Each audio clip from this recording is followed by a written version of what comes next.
نحمده ونصلي ونسلم على رسوله الكريم اما بعد۔ رسول اکرم صلی اللہ تعالی علیہ وسلم مدینہ منورہ سے عمرے کے ارادے سے اپنے ساتھ 1400 صحابہ کو لے کر مکہ مکرمہ کی طرف روانہ ہوئے۔ پیارے نبی صلی اللہ تعالی علیہ وسلم کا یہ ارادہ 100% اللہ کی رضا کے لیے عمرہ کرنے کا تھا۔ اس میں ادنا بھی شک نہیں کیا جا سکتا، ادنا سا تردد بھی نہیں ہو سکتا کہ رسول اکرم صلی اللہ تعالی علیہ وسلم یا آپ کے کسی صحابی کے دل میں اخلاص نہ ہو۔ 100% اخلاص ہے۔ نمبر 2، 100% عزم مصمم پختہ اور پکا ارادہ ہے کہ عمرہ کریں گے، مگر مکہ مکرمہ کے قریب حدیبیہ کے مقام پر جا کر رسول اکرم صلی اللہ علیہ وسلم نے پڑاؤ ڈالا اور مشرکین مزاحمت کے لیے سامنے آگے کہ آپ نے اس سال عمرہ نہیں کرنا۔ خیر، بڑی گفت و شنید کے بعد 3 دن کی غور و خوض اور فکر کرنے کے بعد یہ بات طے ہوئی۔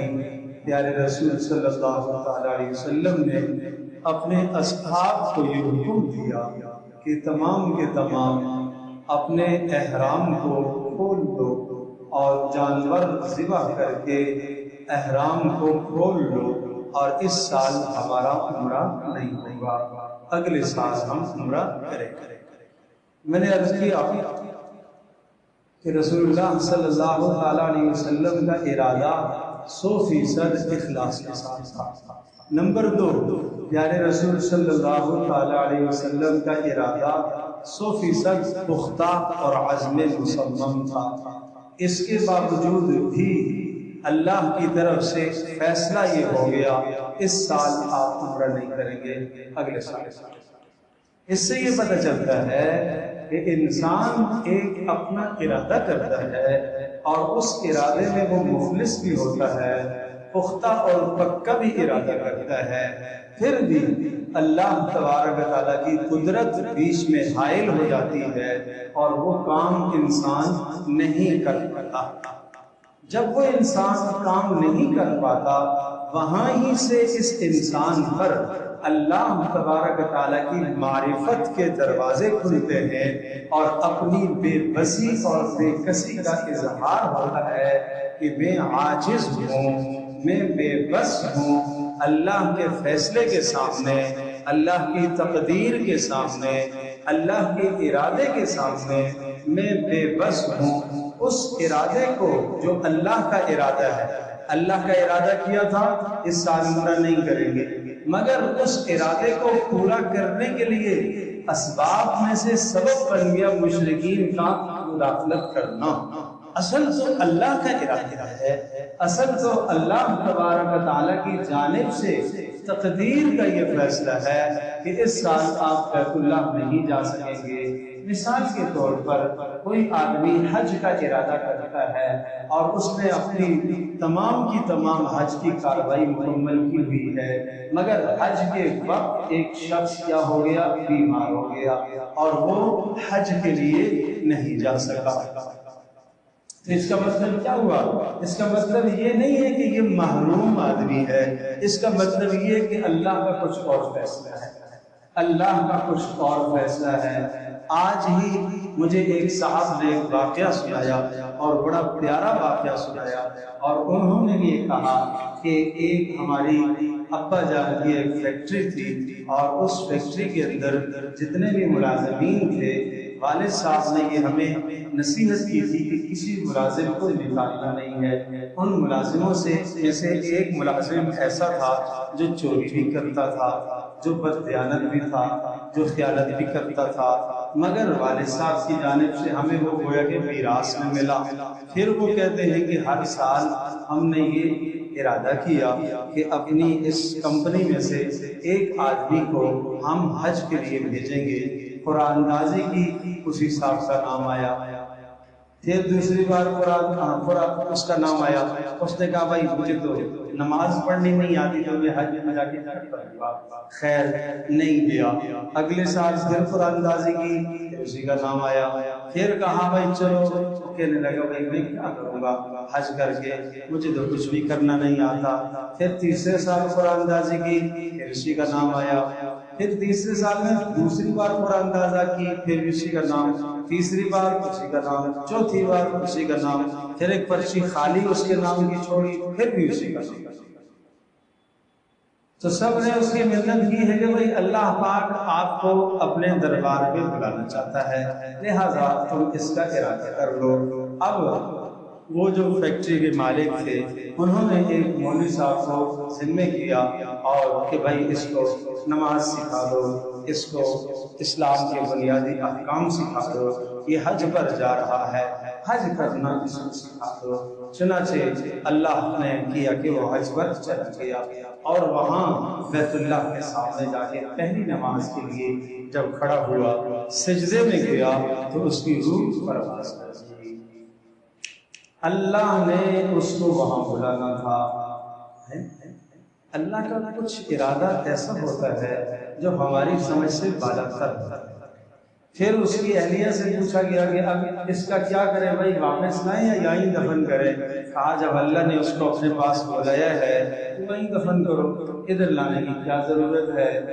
پوچھا گیا کہ اس کا کوئی نیک کام، بیوی سے پوچھا گیا تو بیوی نے کہا اور تو مجھے کچھ پتہ نہیں ہے، البتہ ایک بیوہ خاتون تھی اس کی کفالت کی۔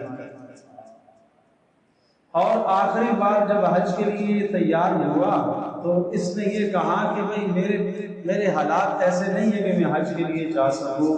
تو پھر جو فیکٹری کا مالک تھا اس نے اس کو 1 سال کی پیشگی تنخواہ دے دی، یہ تنخواہ آپ لے لو۔ وہ تنخواہ اس نے آدھی اپنے گھر میں رکھی اور آدھی اس بیوہ خاتون کے لیے مقرر کر دی۔ یہ اس کی نیکی شاید اللہ کو پسند آئی تو بار بار اللہ کا ارادہ یہ ہوا کہ اللہ نے اسے اپنے پاس بلایا۔ عرض یہ کر رہا تھا کہ انسان کچھ ارادہ کرتا ہے، اللہ کا فیصلہ کچھ ہوتا ہے۔ حضرت علی رضی اللہ تعالی عنہ سے پوچھا گیا آپ نے اپنے رب کو کیسے پہچانا؟ فرمایا کرتے تھے عرفت ربی بفسخ العزائم، میں نے اپنے رب کو پہچانا اپنے ارادوں کو ٹوٹنے کی وجہ سے اپنے رب کو۔ میں 100% مخلص ہوتا ہوں کہ یہ کام اخلاص کے ساتھ نہ کروں گا، اور 100% پکا ارادہ ہوتا ہے مگر پھر بھی وہ کام نہیں ہو پاتا تو مجھے اسی وقت سمجھ میں آ جاتا ہے کہ میں بے بس انسان ہوں، عاجز انسان ہوں۔ اللہ تبارک تعالیٰ کی ذات قادر مطلق ہے، جب تک وہ نہیں چاہے گا کوئی کام نہیں ہو سکتا۔ تو کام کا نہ ہونا اس بات کی دلیل نہیں ہے کہ بندہ مخلص نہیں ہے، اس بات کی دلیل نہیں ہے کہ بندہ ناکام ہو گیا۔ اس لیے شریعت نے ہمیں مکلف بنایا ہے آپ اچھے کام کو نیک ارادے سے کرنے کی اپنی پوری کوشش لگا دیں، اس کے بعد بھی اگر وہ کام نہیں ہو پاتا تو پھر آپ اللہ پر چھوڑ دیں، آپ سمجھیں کہ اللہ کا فیصلہ ہی نہیں۔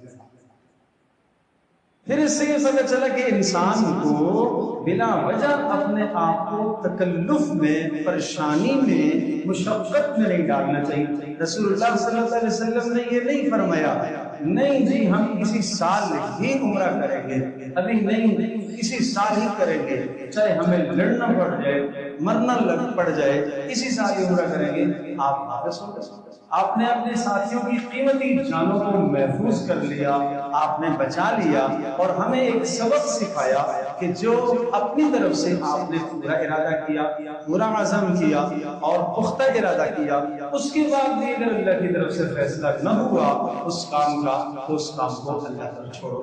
اب زندگی کے اپنے بہت سارے کام دیکھو، آپ ایک کاروبار کرنے لگے ہیں، آپ نے پیسہ بھی لگایا، آپ نے سب کچھ کیا، پھر بھی کام نہیں ہوا۔ آپ اپنے بچی کا رشتہ ایک جگہ پر طے کرنا چاہ رہے ہیں، آپ نے ساری کوشش کی پھر بھی کام نہیں ہوا، تو اس کا یہ مطلب نہیں ہے کہ کسی نے کچھ جادو کر دیا، یہ معنی نہیں ہے کسی نے کچھ کر دیا، یہ معنی نہیں ہے کہ آپ ناکام ہو گئے، نہیں، اس میں آپ کا میرا امتحان ہے، اس میں ہمارا امتحان ہے کہ اس امتحان کے وقت تم کیا کرتے ہو۔ سفر میں اللہ تبارک تعالیٰ انسان کو بہت کچھ سکھاتا ہے، اس سفر میں بہت سارے عزائم، بہت سارے پختہ ارادے ہم نے کیے کہ ایسا کریں گے، ایسا کریں گے، ایسا کریں گے، مگر قدم قدم پر اللہ کی قدرت کو سامنے حائل دیکھا، اللہ کی قدرت کو حائل دیکھا، اور جب اللہ کی قدرت کو حائل دیکھا تو اپنی بے بسی کا اظہار ہوا اور اللہ کی معرفت ہوئی، اللہ کی پہچان ہوئی کہ اللہ وحدہ لا شریک وہ ذات ہے جو وہ چاہتا ہے وہی ہوتا ہے، اس کا فیصلہ اٹل ہوتا ہے۔ حضرت علی رضی اللہ تعالی عنہ کا جو جملہ ہے نا، وہ یہی جملہ ہمیں سبق سکھا رہا ہے کہ اپنے رب کو میں نے پہچانا ہے ارادوں کے ٹوٹنے کے ساتھ، عزم کے ٹوٹنے کے ساتھ، کہ میں پختہ ارادے کرتا ہوں کہ کل میں یہ کروں گا، مگر کل آنے سے پہلے پہلے حالات بدل جاتے ہیں، پتہ یہ چلا کہ بیچ میں کوئی ذات رکاوٹ ڈال دیتی ہے، وہ ہے اللہ کے ساتھ، اللہ وحدہ لا شریک کی ذات۔ تو اس سے ہمیں اپنے خالق و مالک کو پہچاننا چاہیے کہ ہمارا رب ہے، اور اس نے جو ہمیں اس کام سے دور کیا، اس میں میرا امتحان بھی ہے اور اس میں میرے لیے مصلحت اور بہتری بھی ہے۔ ہر کام میں اللہ کی طرف سے مصلحت ہے، ہر کام میں اللہ کی طرف سے بہتری ہوتی ہے۔ ایک عجیب بات ہے، ایک عجیب بات ہے، ایک بادشاہ کا وزیر تھا، اور وہ وزیر جو ہے ہر جملے میں یہ بات کہتا تھا، اس میں بھی کوئی اللہ کی مصلحت ہے، اس میں بھی کوئی اللہ کی مصلحت ہے، اس میں بھی کوئی اللہ کی مصلحت ہے۔ ایک مرتبہ بادشاہ سلامت کی انگلی کٹ گئی تو کہتا ہے اس میں بھی کوئی اللہ کی مصلحت ہے۔ بادشاہ کو غصہ آ گیا، یہ میری انگلی کٹی اور اس میں کہتا ہے اس میں بھی اللہ کی مصلحت ہے، اس پہ بھی خوش ہو رہا ہے۔ بادشاہ نے اسے جیل میں بند کر دیا، کہتا ہے اس میں بھی کوئی مصلحت ہے، اس میں بھی کوئی مصلحت ہے۔ کرتے کراتے ایک دن بادشاہ شکار کے لیے نکلے، اچانک جو ہے وہ طوفان آ گیا آندھی کا، اور سارا کا سارا قافلہ منتشر ہو گیا۔ بادشاہ کہیں دور اپنی سرحد سے باہر نکل گئے، اور وہاں کچھ بدھسٹ تھے، بتوں کی پوجا کرنے والے لوگ تھے، تو انہوں نے بادشاہ کو پکڑ لیا، اور وہاں طریقہ یہ تھا کہ جو اجنبی ان کو ملتا تھا اس کو اپنے بتوں کے سامنے جا کے ذبح کرتے تھے، قربانی دیتے تھے۔ چنانچہ وہ قربان کرنے لگے بادشاہ سلامت کو، بادشاہ کی کٹی ہوئی انگلی دیکھی اور کہا بھائی اس میں تو عیب ہے، اس کی تو قربانی ہوگی نہیں۔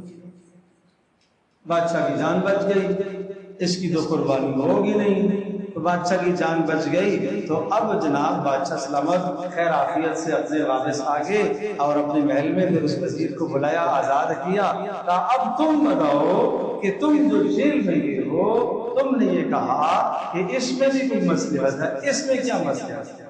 اس نے کہا کہ بادشاہ سلامت اگر جیل میں نہ ہوتا تو آپ کے ساتھ جاتا، جب آپ کے ساتھ جاتا تو میری انگلی تو کٹی ہوئی نہیں ہے، آپ کی جگہ مجھے ذبح ہونا پڑتا، تو اس میں بھی کوئی مصلحت ہے۔ اللہ کے ہر کام میں کوئی نہ کوئی کیا ہوتی ہے، مصلحت ہے۔ آخری واقعہ کیا بتاؤں، اللہ ہے، اللہ کریم ہے، اللہ مہربان ہے۔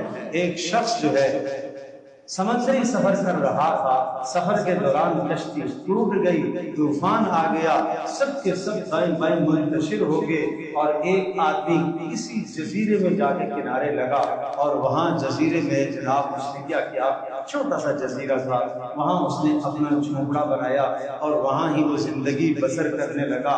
اب میں کیسے جاؤں گا، ممکن ہی نہیں ہے اپنے ملک میں جانا، چنانچہ وہ جھونپڑا بنا کے زندگی بسر کرنے لگا، اور ایک دن تیز آندھی آئی اور اس آندھی نے اس کے جھونپڑے کو، آگ جل رہی تھی، جلا دیا، راکھ ہو گیا، جلا کر خاک ہو گیا، راکھ ہو گیا۔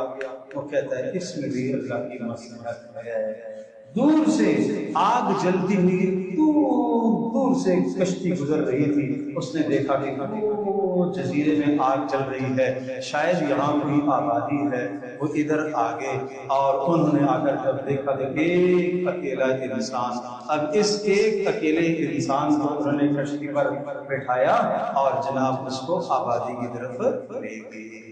تو اللہ کے ہر کام میں ہوتی ہے مصلحت ہوتی ہے، اس لیے ہمتیں نہ ہارا کرو، حوصلے مت پست کیا کرو، کوئی کام نہ ہو جائے تو غم زدہ مت ہوا کرو۔